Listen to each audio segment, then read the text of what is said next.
We gaan nu van het vaste onderdeel van Dree Peters, banken met Dree. Je weet dat Dree is ergens in Midden-Limburg en zo te zien, Dree ga je vandaag met de trein. Ja, het zou zomaar kunnen, want 60-plussers mogen met de trein met. En die staan op de Meulenweg en er staan een paar van die treintjes die zijn van de gemeente Roerdalen, die hebben die jaartjes af. Maar ik heb een gesprek met een paar dames die dat met vuur hebben. Een stukje 4 vrouwen die hebben me gevraagd, kom eens even langs voor TV11 een interview te maken en het over dan. We zitten hier in Meren bij Arno, dat staat je al lang gezien natuurlijk. Hè. Ook een van de mensen die een rol speelt in dit verhaal. De dames zijn nog volop in gesprek met de heer Sterremans. Noem ik hem maar even. Vertel eens dames, ik zie in die treintjes hier staan, ik heb van alles gehoord wat hier allemaal gebeurt.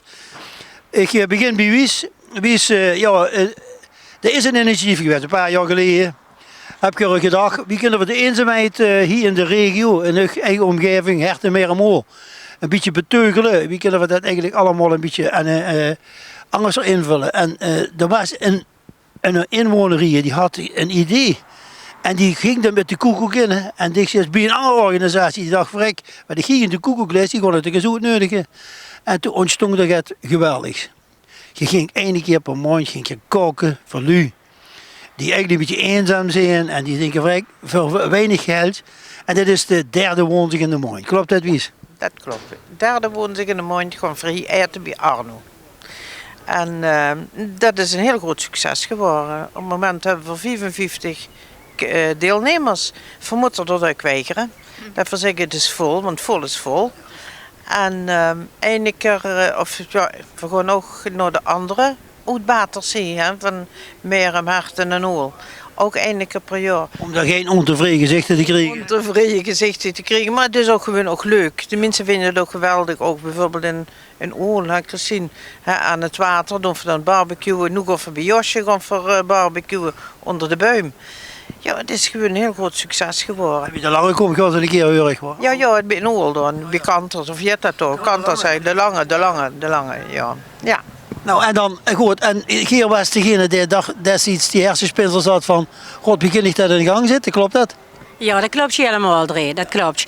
En tot nog toe is het inderdaad, wat we zijn, een heel groot succes. En ik hoop ook dat we hier dus nog heel lang met door mogen gaan. En ook dat de lui het echt respecteren wat we hier willen doen. Dat hoop ik van harte. Maar goed, als je zoveel mensen hebt, dan is respect er vanzelf, Christine. Als je al hoort dat wie zegt 50 mannen, komen er 55, moeten zelfs mensen weigeren. Ja. En dat ontsteekt er, dan komen ze eten en dat kost, ik begreep, dat kost een tientje van 3 gangen menu. Ja, in de Remunt zeggen dat ik er nog geen knieën van gedekt, maar bij wie ze van spreken. Maar Ant. Ik ben een harte waal. Ja. Vertel eens even, en dan heb je dat, die lui bij elkaar en dan gaat je af en toe, en af en toe heb ik ook het anders bij vandaag. Wat gaat je vandaag doen? Vandaag gaan we met het treintje naar Kasteel Aarwinkel. Met die treintjes gaan we naar Kasteel Aarwinkel. Als we daar komen, krijgen ze daar eten voor een tientje. En het treintje kost voor die mensen wat met gewoon €3. En de rest wordt gesponsord. Werd gesponsord door de koepel? Wie is er weer bij zit? 55 plus en door Peter zelf. Peter zelf? Peter Duits zelf. Je bedoelt Peter de Slechter? Peter de Slechter, ja. Dat is toch een goede ook nog, hè? Dat is een hele goeie. Geen slechter, maar een goede. Ja, en Peter, ja, dat doet dit soort dingen natuurlijk. En dat vind ik geweldig. Het initiatief dat hij dus bijna 50% van die kosten dek je af door te sponsoren. Dat is een mooie, goede ondernemer. Ja, en dan kom je natuurlijk bij de mevrouw die dan eigenlijk van Hoesboet in de wereld heeft gezeten van het koken. Hoe vind je nou zoiets? Want je spreekt natuurlijk niet ons mooie... Je woont hier al 50 jaar. Ja. Ik ben van geboorte kom ik uit Rotterdam. Wat erg zeg je. En wij zijn met het gezin toen heel lang geleden zijn we hier naartoe gekomen. Ja, en ik ken Wies en Christine. En zo ben ik erbij gekomen eigenlijk. We zijn ons altijd over rot praktiseren. Hoe kun je nou mensen die thuis zitten te verpieteren. Want dat is ook het initiatief van Christine. En wie zit dat dan opgepakt? En hoe kun je die mensen nog even in contact brengen? Want ik begrijp, er gebeuren de gekste dingen. Er zijn zelfs mensen die hebben elkaar getroffen. Hè? Ja, liefdesrelaties. Nee, maar samen op vakantie. Ik moet ook zeggen dat ook door van dit initiatief is er ook een bridgeclub ontslagen. Vrijdagmiddags kunnen ze hier komen bridgen. Zijn ogen allemaal alleenstaande die hier naartoe komen. Dus vanuit het eten is zoveel contacten zijn er gelach met mensen onder elkaar. Toen zag ze het heel geks net. Toen zag ze op een gegeven moment vrouwen die kunnen makkelijk contacten liggen als mannen. En ik kan me daar iets bij voorstellen. Die vrouwen die zeggen nou we vertreffen ons, we gaan kiezen of ik ga wat. En die mannen die hebben dat. Is dit een drempel door verlegen is? Door dat, Ja, zeker weten, want we hebben een echte mannentafel hier bij dit eetproject. En die gewoon ook bij elkaar zitten. Er zijn nu ook mannen die samen op vakantie gaan. Met ons staan, met ons condimenten. 2 mannen gaan met ons op vakantie naar Polen.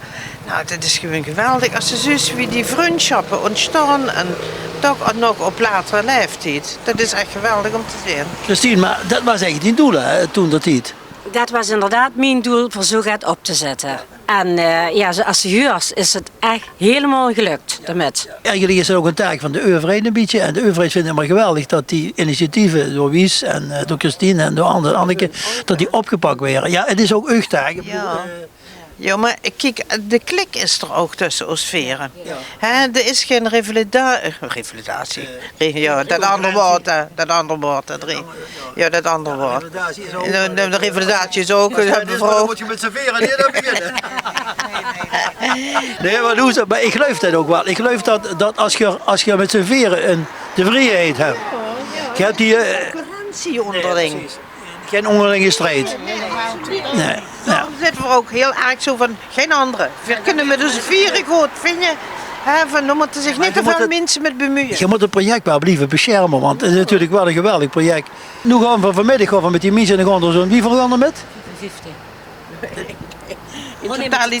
In totaliteit met de trein 58. En daar treffen we nog 5 anderen, die komen op eigen vervoer. Dus ze zijn er in de 60. En weer nog bij, dan zijn ze dik in de 60. Maar die bang voor de trein? Nee, die kennen dat niet. Die kennen vervoer. Die kennen geen rooster, oké. En dan zit je dadelijk met zo'n klein, met zichzelf te bij 65 man? 65, 70 man. God, niet te geloven zeg. Het betekent gewoon voor die mensen een middagje uit. Ja, zeker. Dat is heel leuk, ja. En nou Paul Stott, waar bij hem is toch al eens geweest. De meisjes zijn er misschien nog nooit geweest. Ja, Geer wel zelf. Ja, maar de lui zelf misschien niet. Weet ik niet. Nee, ik denk het niet. Nee. Maar die zitten daar. Hoe rijd je een trein door het dorp? Dat is kesselijk. Ja, maar ik probeer me in te verplaatsen. Die zitten dadelijk in dat treintje. En Gabo CRG's, die komen dadelijk door Leer op. Om er iets te nemen, door Reutje en komen vervolgens in Potsen terecht. Wie lang zullen jullie al niet meer door dat Leer op? Of Reutje? Al heel lang. En dat is al een beleving, hè? Snap je? En dan terug, en ik weet, ik heb wel eens gehoord op zo'n treintje, je hebt ook een kapotte bandjes, die komen vandaag om 3 uur komen die terug. Nou, de soep nou, joh. Ja, is dat zo? Ja, dan brengen we ze soep.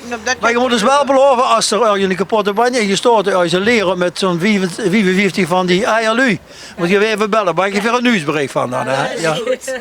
Wat heb je nog te melden aan iedereen die nog nooit gebruik heeft gemaakt van Ugdense?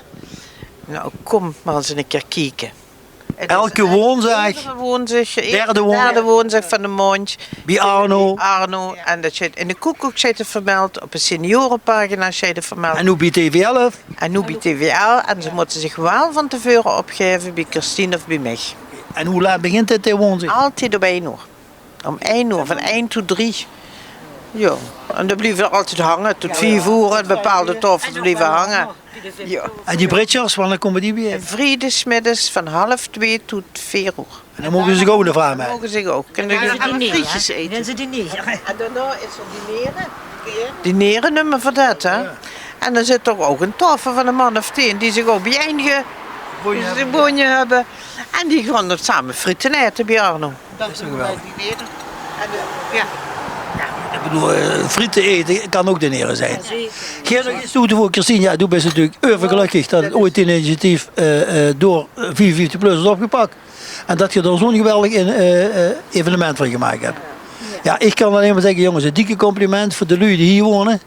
Voor de mensen die zich inzetten, ook tot de zonnebloem, de weten van de Van Vreugde en tegen ook Wies. We zijn er ook best heel trots op. Hij de club bijeen, dat is het belangrijkste. Ik ben trots op u. Hey, groetjes.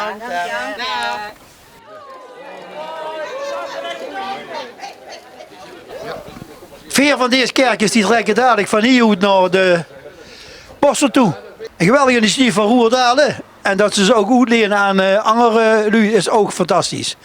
Je ziet het maar, zo kunnen de lui ook een eenzaamheid gaan doen. En dit gebeurt in Herten, meer en Menoor. Bedankt aan de initiatiefnemers. En als je er meer van wil weten, kijk naar TV11. Want dan zie je het zelf.